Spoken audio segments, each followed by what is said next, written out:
Okay, people, we've begun a journey through the book of Proverbs, learning some practical lessons of how to live our lives. I want to talk to you today about what we began yesterday. In Proverbs chapter 6, we have a terrible picture of a human being. And there were 7 things that it said that God really, really hated. And I want to just refer you back to this awful picture of this poor human being who has simply succumbed to temptation.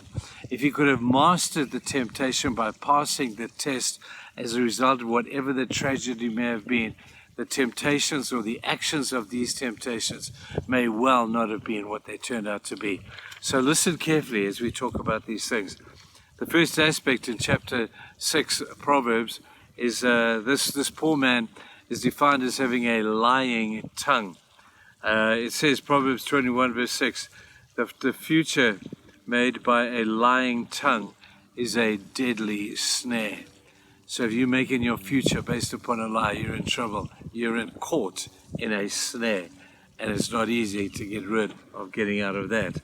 The lie, you see, leads to another lie. Have you ever noticed, this is typical of raising children, where they think in order to get out of trouble, they just make up a little lie. When you question it further, you realize, oh dear, that they're not going to make up another lie. And out of one lie leads to just another lie. And in the end, it just becomes simply a bad habit. Now, if it happens incidentally in children's lives, I guess that's pretty normal. I can remember those we thought they were little porkies or little white lies and stuff. But unfortunately, get caught at the point of a porky, and that porky is now going to turn into something bigger and bigger and bigger.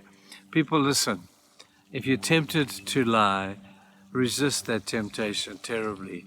Pass the test of trusting God, being honest, looking into the consequences and saying, I'm not going to lie, I'm going to live this thing through. But the lying tongue is a symptom of this particular type of person.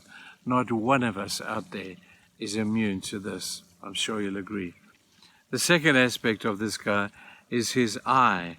Proverbs 6 verse 17. A fool's eye wanders to the ends of the earth. He's looking around. He's scheming. There's got to be something better. He's scheming around. He's like a snake looking around to say, what's better than what I've got? Let me rather go for that one. And this devious eye is a fool's eye. It wanders to the ends of the earth. He's the sort of guy that thinks that it's always greener on the other side, that if I could just get over there, I could make more out of for my life. And he lives his life always looking over the fence. People, contentment is the answer to the roving eye. To be content with what God has given you, to be content with your job, to be content with the way you live your life with your family. Contentment is a great characteristic of somebody who understands the roving eye. It's a haughty eye. It's an eye that is always scheming. It's an eye that is jealous. And it's an eye that wants more than what it has. That's the second symptom. The third symptom is hands that shed innocent blood. This is the attitude of the bully. Because he has power, he can manipulate that power. Because he has power, he can abuse people, he can push people down, he can manipulate the situation. He may not be literally shedding blood with his hands, but he may as well be in some cases, where the devastation caused by somebody who's a bully and abuses his power can be so hurtful in our lives. And the reason he's doing that is because he's failed the test of maybe he's got money and he's using his money to manipulate people. He's using his money to live one-upmanship on people.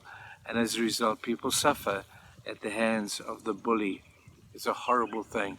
So if you have, the reason that you have is wonderful. I'm not sure how you got what you have, but use it well. The third one.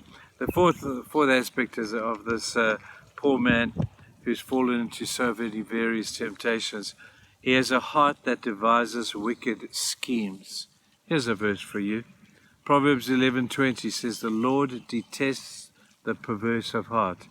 He sees your heart. He sees it. You can't hide anything from God. If anybody could have done that, it would have been David, a man after God's own heart. And I'm sure he would have thought that I've got such a heart after God, I can sneak stuff in there that God's not going to see. God saw it all. And in the beauty of David's humility with God, it came that day where he said, "Oh Lord, search my heart. See if there be any wicked way in me, and lead me in the way everlasting." That's the cry of those who have found the heart of God. And those who have devious, wicked schemes because of what's going on in their hearts.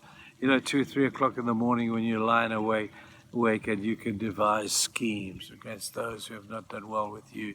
You can devise schemes of getting back and winning over and justifying yourself. Man, don't we all do that? That's a miserable place to be. It's a symptom of somebody who's fallen into temptation. And then we have the sixth one, where it's about a false witness, one who breathes out lies, breathes life out. And when we all know the truth that life is in the breath, and when you breathe out these lies, or when you breathe out these false witnesses, your breath stinks. Your breath stinks, not because you haven't brushed up, but because of the lies and the deceit and the wrong motivations that come out in your breath. So we all got to breathe. You've got to breathe in and you've got to breathe out. Please make sure that the breath that comes out of you is pure, is good for people, is uplifting, is holy, and that God will say, man, that guy's breathing really good because of the stuff I hear coming out from his mouth. Some of us have sadly gone into a place where the words that come out from us are negative. They come out from us as they're critical or they're judgmental. And those sort of people will fail at the point of understanding how to handle what they perceive truth to be. You see, truth for many people is a relative term, and they breathe out and they spit out all this vehemence and the cynicism and sarcasm out of a vehemently, horribly, miserably dirty mouth. I can remember as a kid in my class using bad language, and the teacher grabbed this kid, he must have been 6 years old, took him through the bathroom, and he washed his mouth out with soap. That little kid came crying back into the classroom, but I bet he never said that language again. He had to have his mouth washed out because of the rubbish that came out of it. Clean up your breath, people. Clean up the way we speak about others. And let's make sure we do this thing well. Let's not fall into the temptation as per this poor, tragic figure of Proverbs chapter 6. Go and read it again and decide yourself how best you're going to handle that. We're going to continue that tomorrow. See you tomorrow. Bye-bye.